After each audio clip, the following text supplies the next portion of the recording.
위급 상황에서 인명을 좌우하는 가장 중요한 요소는 바로 응급 의료 서비스입니다. 그런데 최근 국립중앙의료원 조사에 따르면 수도권과 지방의 1시간 내 응급실 이용률이 크게 차이 나는 것으로 나타났습니다. 이에 모든 국민이 양질의 의료 서비스를 받을 수 있도록 정부가 지역 의료시설 확충에 나서야 한다는 주장이 나옵니다. 권혜영 기자입니다. 갑작스런 사고나 질병이 발생했을 때 골든타임 내 응급실을 이용할 수 있는 기준 시간 내 의료 이용률의 지역 격차가 큰 것으로 드러났습니다. 국립중앙의료원은 최근 이 같은 내용을 담은 2022년 공공보건의료통계 결과를 발표했습니다. 이번 분석 결과에 따르면 2021년 기준 1시간 내 응급실 이용률은 지역 간 격차가 상당한 것으로 나타났습니다. 서울에선 90% 이상이 1시간 내로 응급실 치료를 받을 수 있지만 꼴찌를 기록한 지역의 의료 조치 비율은 51.7%에 불과했습니다.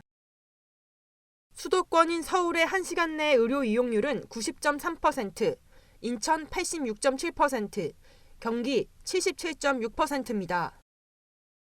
반면 1시간 내 응급실 이용률 하위권인 전남은 51.7%, 경북은 53.4%, 강원은 55.8%를 기록했습니다. 이는 수도권에 비해 열악한 지방의 의료 현실을 나타내고 있습니다. 지방 거주자들은 제대로 된 의료 서비스를 누리지 못하고 있다는 겁니다.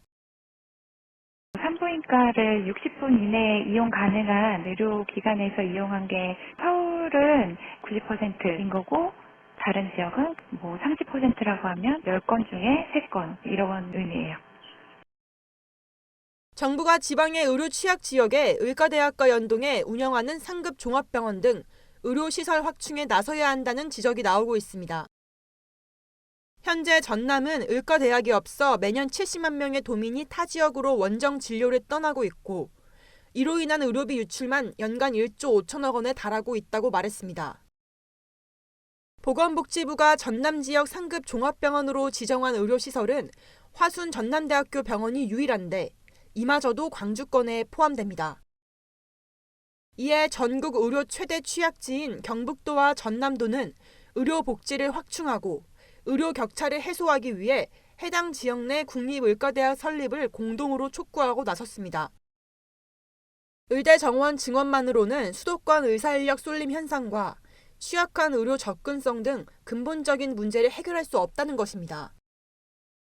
수도권과 지역 간 의료 인프라 격차가 점점 심화되는 가운데 지역 의료 시설의 확충이 중요한 과제로 떠올랐습니다.